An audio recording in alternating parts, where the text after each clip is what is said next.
So the fourth iteration of Skate, otherwise known as Skate, is now in its early access phase, which means that myself, as well as many thousands of other people that have been playtesting it, can now start actually recording and posting footage of it online. And you may know that I've had a lot of things to say about Skate over the past year or two, and in this video I want to actually talk you through and explain some of the core issues that this game has, but also some of the things that I really do love about it. So firstly, booting up, you have to do your whole character selection again. So if you've been in the playtest, you know that you would have done this about 1,000 times already. Every single time that they do like a new rollout or update, you have to redo the whole introduction, character designer, everything all over again, and it's been very annoying.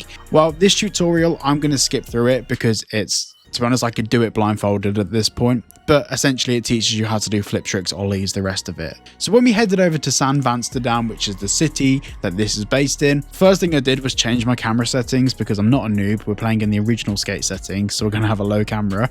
And then the next thing we're going to do is ignore the AI bot called V that gives you the instructions. To me, this just screams asking for a child audience. It's like such a kid-friendly thing to do, and it's trying to make it all like, I don't know. This whole V AI bot thing needs to disappear very quickly. Now, obviously, I'm ignoring the instructions given on screen, but throughout the map, there's loads of little challenges you can do, different lines you can set.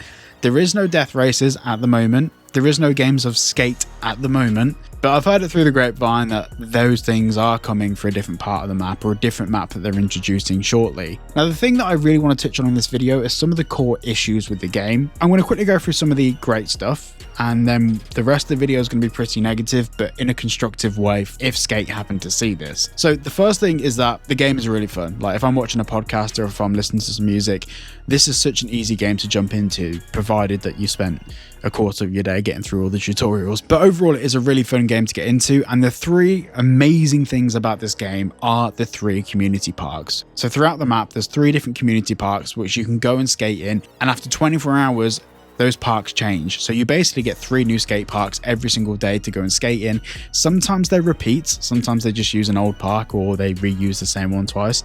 Not really a fan of that, but I get why they're doing it. But the community parks are the most fun parts of the map to skate. In fact, for the past 6 months, I don't think I've skated in any other parts of the maps. I've just been focusing on these community parks. The next great thing is the parkour, the ability to climb, jump, glide, and do various different things throughout the map that are just different ways to not just traverse the map, but they're also kind of fun little challenges, you know, going through big drops to try and do a drop in. No, I never landed this one. I gave up in the end. But the ability to actually traverse the map in interesting ways is definitely a very welcome feature to this Skate series. Then, like, one of the final great things about the game is the fact that it is very communal. Like, there's people everywhere.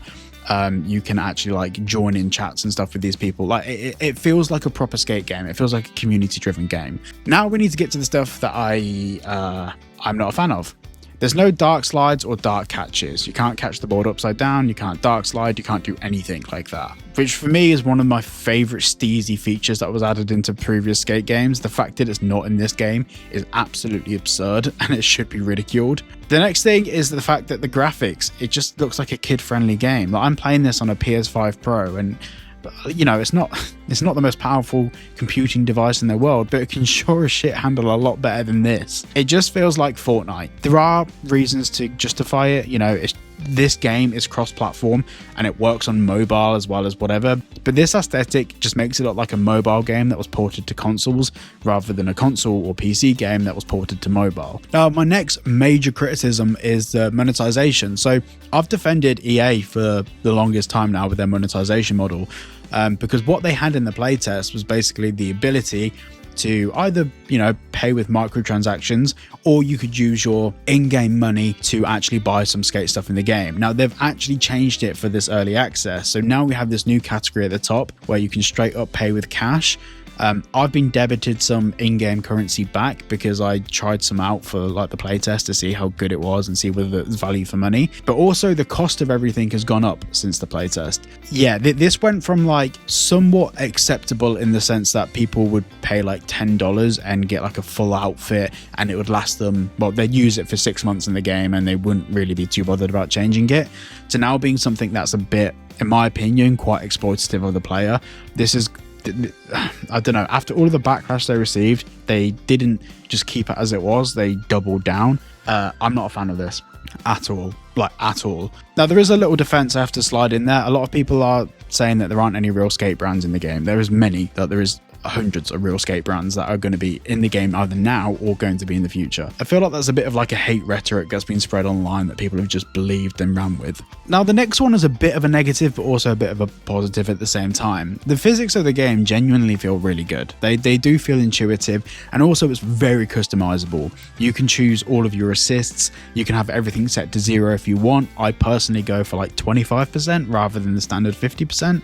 It is really intuitive to use, really nice to play, and there is a general dopamine rush and a sense of satisfaction when you land a really clean line. But at the same time, there is still that immersion breaking element of it where it does look like you're playing Fortnite, and this comes back into the graphics, but it also comes down to the movement systems. When you're on foot, when you're jumping or climbing, it just doesn't look intuitive. It doesn't look real. It is intuitive to use, but it doesn't look like you're playing a skateboarding game. It looks like you're trying to like build a tower in Fortnite or something. It just doesn't feel special, and I think that's a problem for the skate franchise, especially when a lot of like older fans like myself, I'm not talking about like 15-16 year olds, but I'm talking about people in their late 20s, 30s, even going into their 40s and 50s, people that have like a nostalgic element to early skate games, going from Tony Hawk into Skate 1, 2 and 3. That whole nostalgic element has been lost with this game. This doesn't feel like a successor to the previous skate games, and I guess